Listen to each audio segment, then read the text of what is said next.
Let's look into the questions 9 to 12 under end of chapter questions under the use of coordinates. Question number 9. The following table shows the coordinates of the points S, M and T. In each case, state whether M is the midpoint of the line segment ST.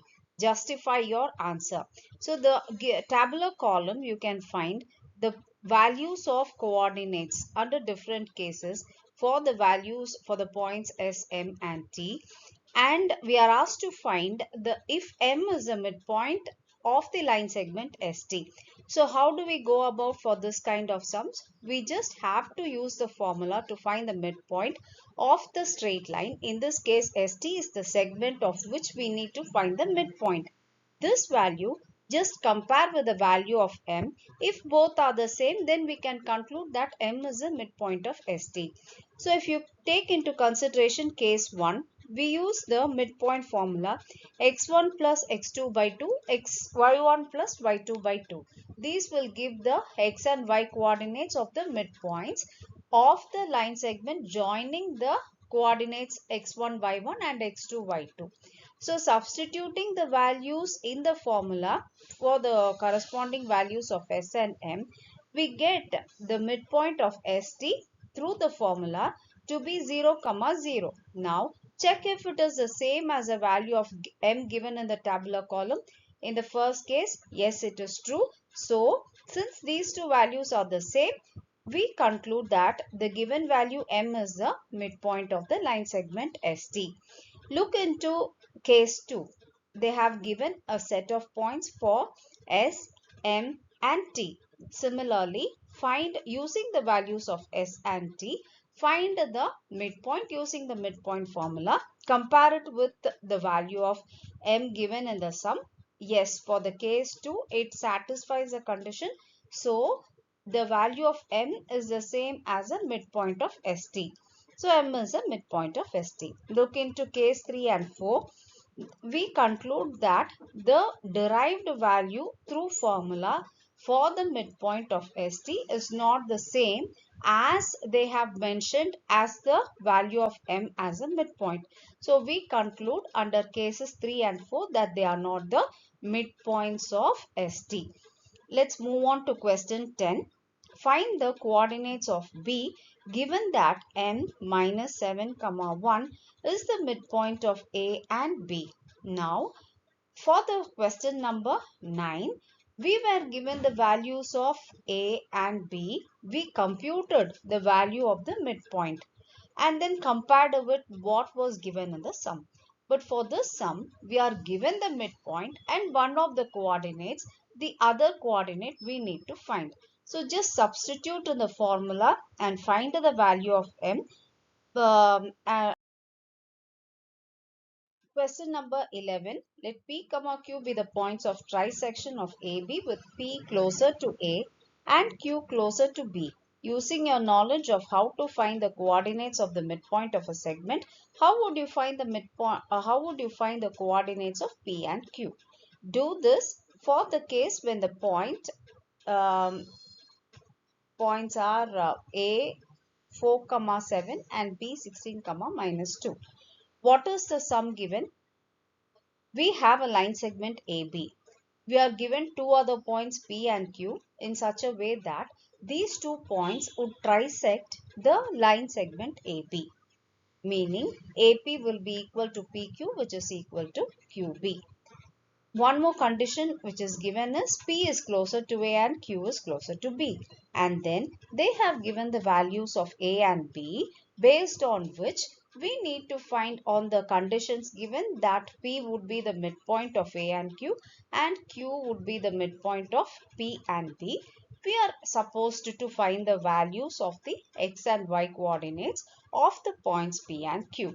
So look into the line segment. We have just substituted whatever values are being given. A and B are given. So just mention those points. Now P is the midpoint of AQ and Q is the midpoint of PB. Now the value of P, what is P? Is nothing but x2, y2. How do we derive using the formula?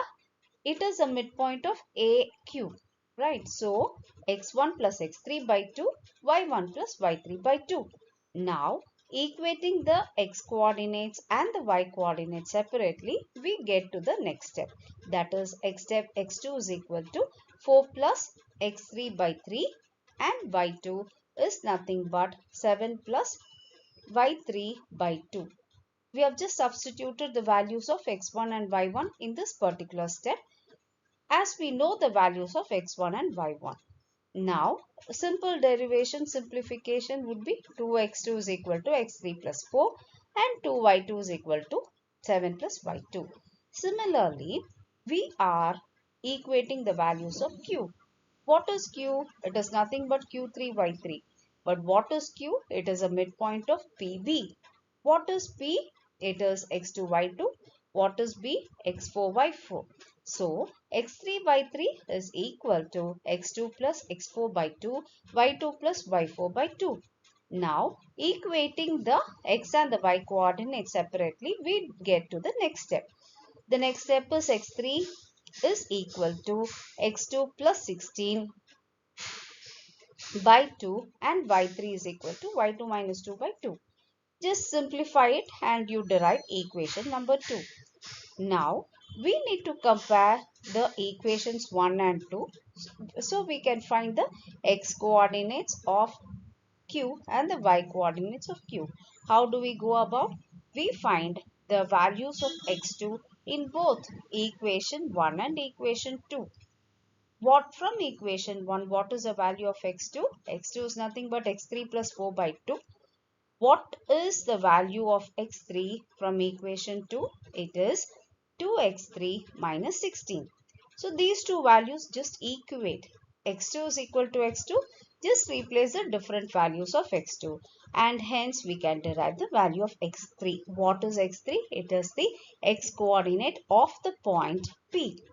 Similarly, we can find the y coordinate of q, that is y3, by equating the values of y2 derived from the equation 1 and equation 2.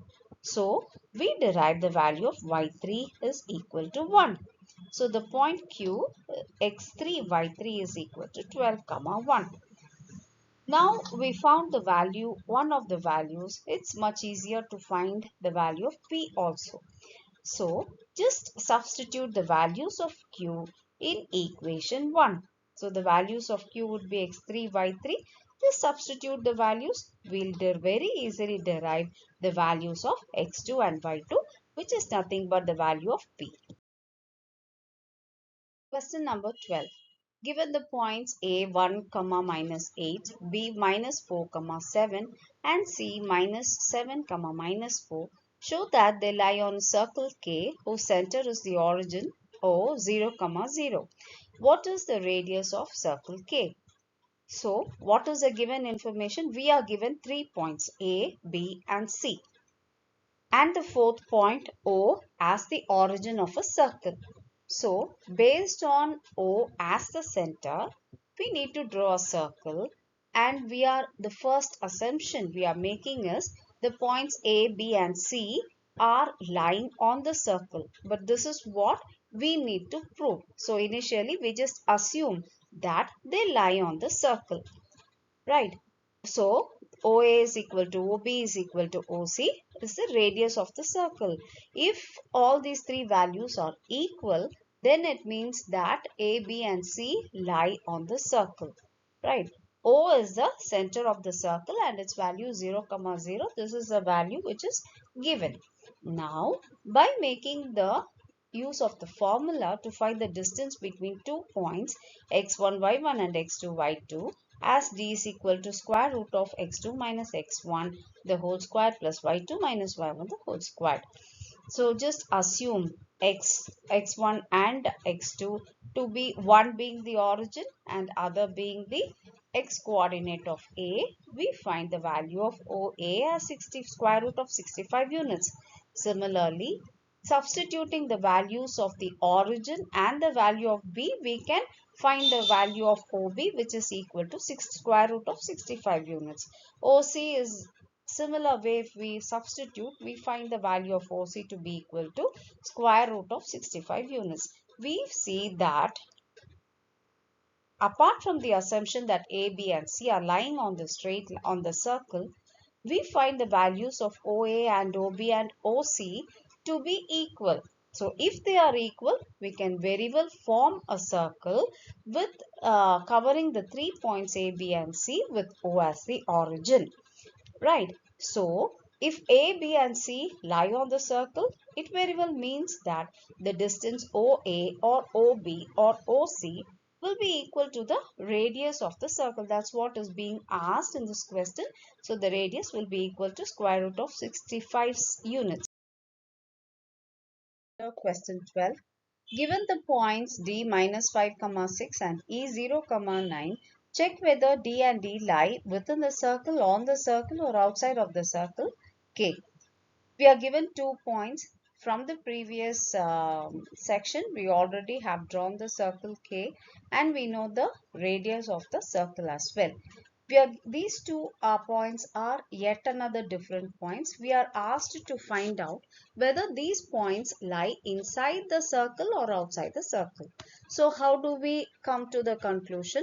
Just find the distance between O and D and see if it is less than or equal to or greater than the radius of the circle.